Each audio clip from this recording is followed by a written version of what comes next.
All right. Moved my screen tarp thingy to block the background so it's easier to see.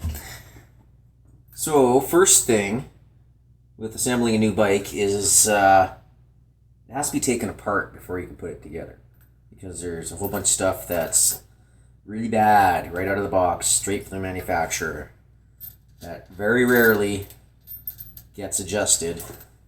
For example, you should be able to spin the wheel without it rolling off your hands. These cones are so tight, it's nasty. So, front cones, 13mm cone wrench, 17mm lock nut wrench,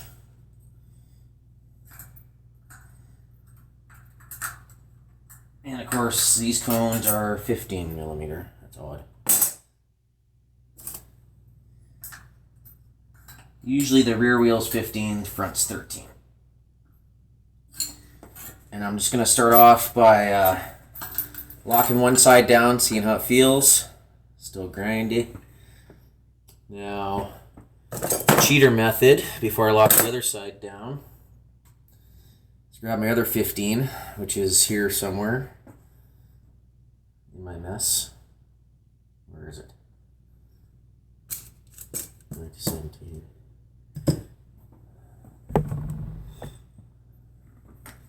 That's annoying.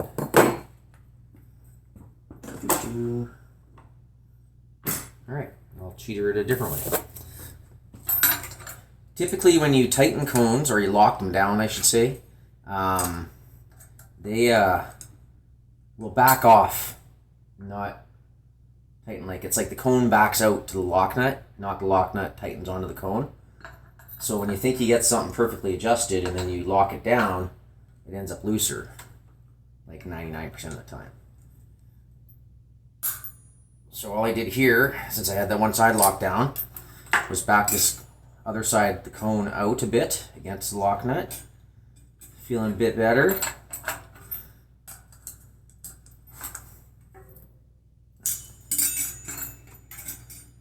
Oh yeah. There we go. And now I'll lock this side down. And there we go.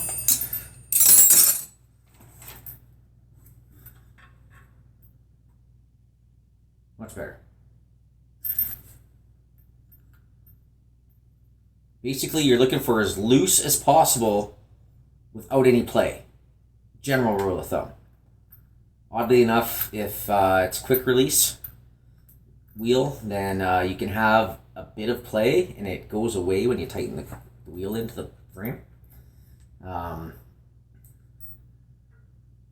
But this is just a steel hub, steel cones, steel bearings, blah blah blah. It's gonna break in, so we'll leave it at that. Now, the fun part, back wheel, gotta come out. Because guaranteed the back hub is not adjusted. The drive side is rarely ever locked down. It's the first thing to come loose and throw everything into chaos.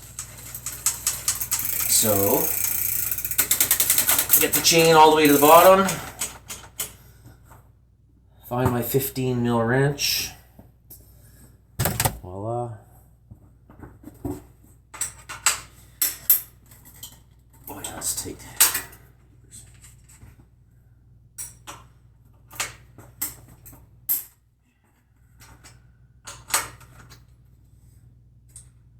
loosen the axle nuts. Pull the derailleur back just a bit. Oh yeah, forgot. Open the brakes up. Those are typically quick release. Alright. Now comes the wheel. Now let's see what we got here. Not as tight as the front.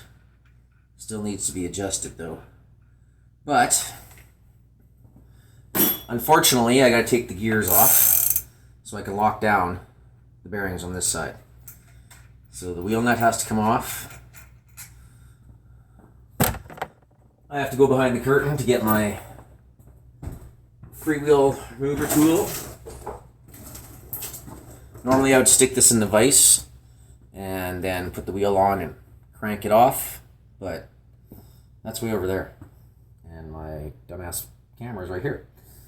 So, big wrench, hopefully. Now this just fits inside this freewheel. So one piece freewheel. There are other kinds that require a different adapter that looks remarkably similar, just a lot different.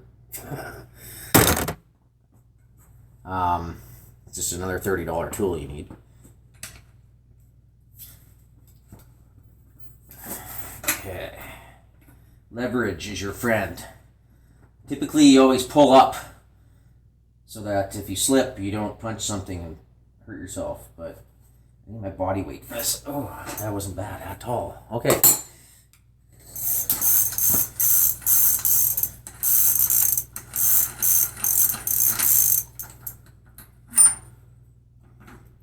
Voila. There's slippery with lube on it. There she goes. Off. Okay. Then we got our cone, lock nut, 17 mil wrench, 15 mil cone wrench.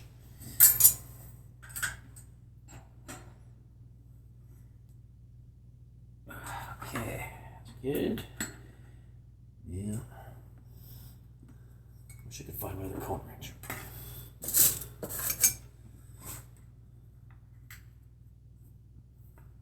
It'll turn up as soon as I don't need it. Guaranteed. Okay. Now it's a little tight. I'm going to back this side off.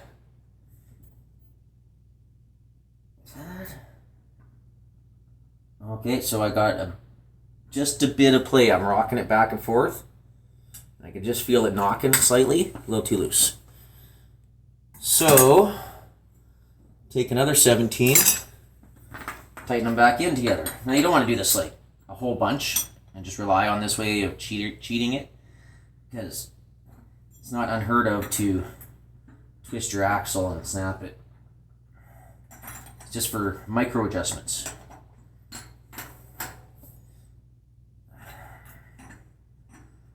Yeah. Sub $200 bike just feels like junk anyways. But it'll be better than new. Okay, I'm going to lock this side down a bit. Let's see if that just... Oh, no. He's a bit loose. I found it. Yeah, I got both my 15 mil cone wrenches now. It's right there in front of my face. Okay, now I just put them on one on each cone.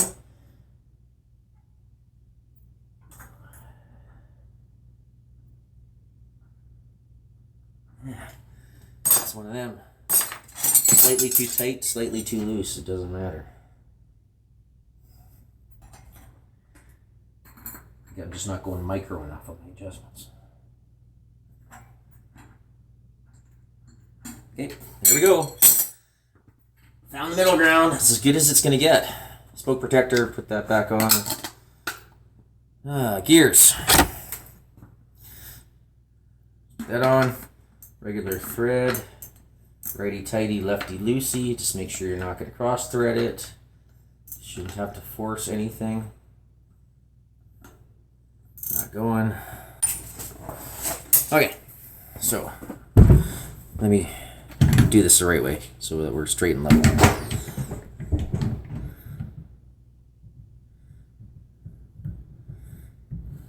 There we go. Tightens on.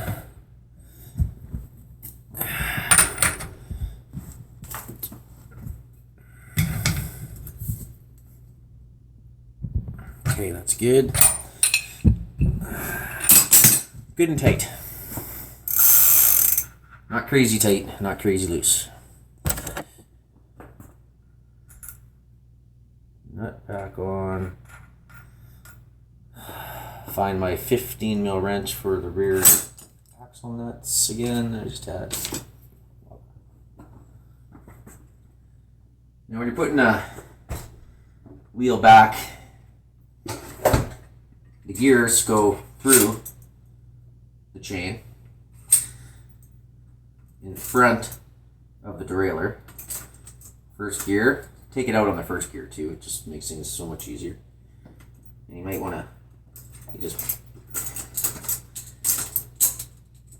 pull the derailleur back here a bit. Right down.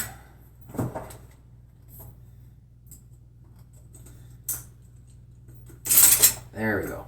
So that's what you're looking for. It's finally wrapped around a bit, and now I can guide it into the dropouts.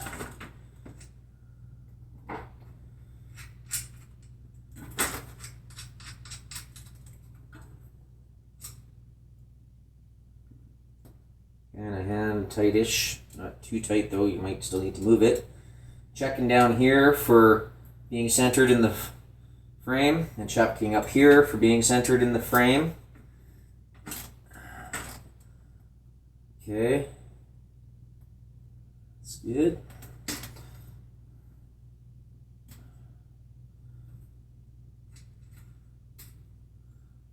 Sometimes you got to do this a couple times depending on what you're working with. As you tighten the nuts down, the hub wants to walk around and it gets all off center again.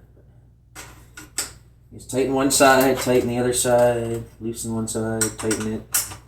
Figure it out.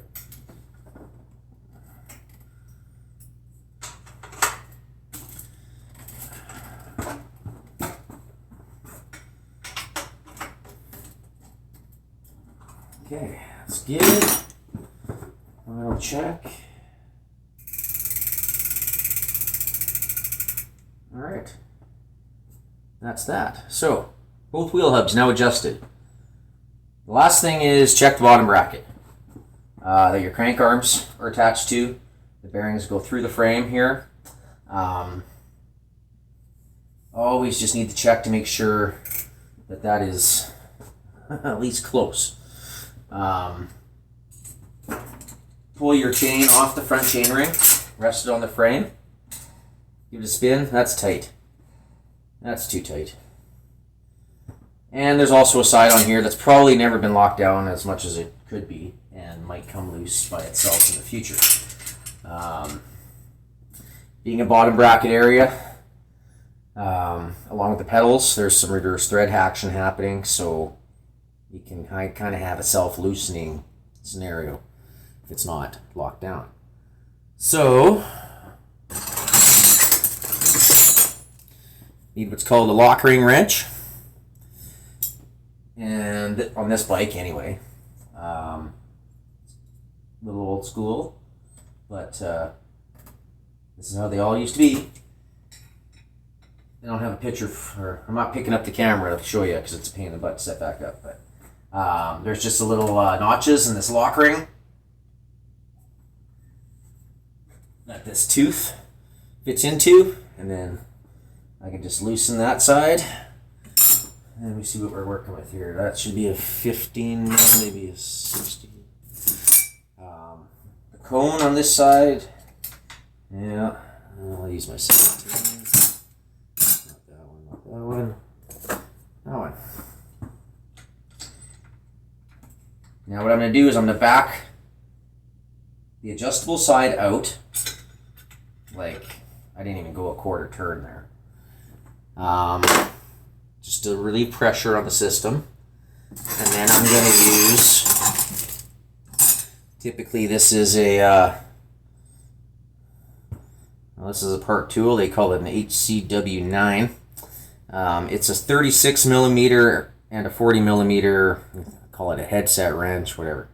But this cup on this side that should be locked to the frame as tight as possible is a 36.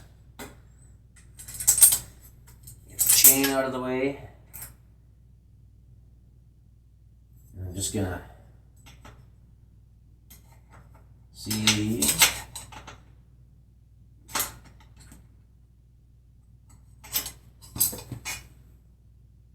Those flats, there they are.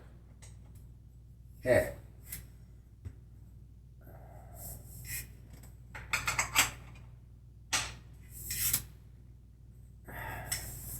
Now This is regular thread, so sorry. Confused myself. This is reverse thread.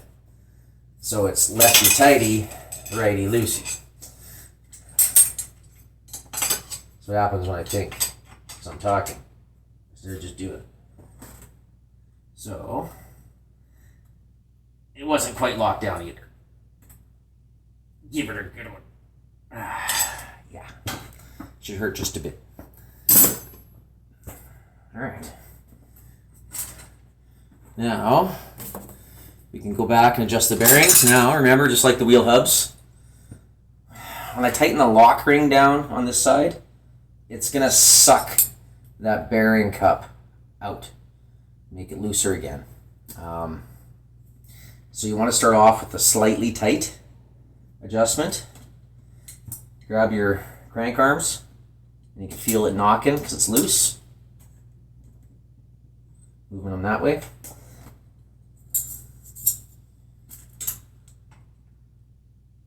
Tighten that up a bit. Oh, it's so close.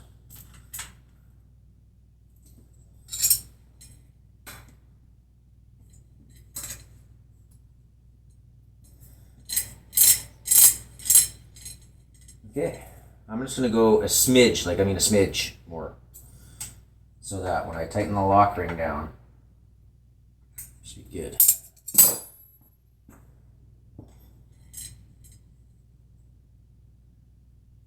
Okay. On that side was reverse thread. Very tighty. No, sorry, it wasn't. I don't know.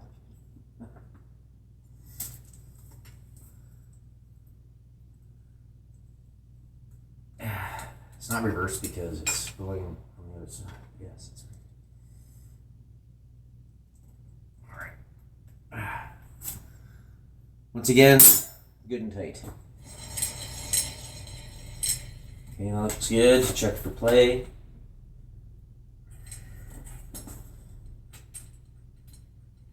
Yay. Alright. Everything that should have been done by the manufacturer properly the first time has now been completed.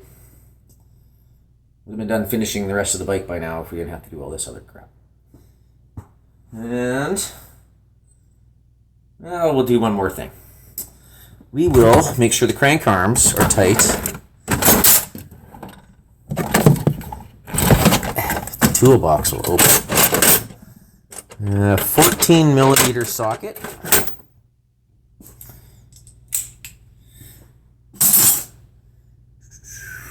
Some kind of screwdriver to just unscrew this.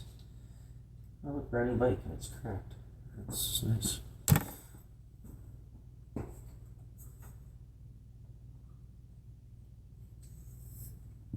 Yeah, okay, I know exactly why it's cracked. It's an old trick, but apparently this plastic ain't so good. They are threaded, basically. It threads in. There's threads in the crank arm here, so it's not too difficult to thread in. But, when you're in a hurry, like on an assembly line in a factory, you stick it there and you smash it with your mallet. It pops it right in. That's why that's busted. And that's why this one's all mangled. Anyway. Okay. Socket 14 mil nut in here on the axle, and we're just gonna, yeah, that's good. And oh yeah, good to go. All right, I'm gonna clean this junk up and put it back in. Take a break.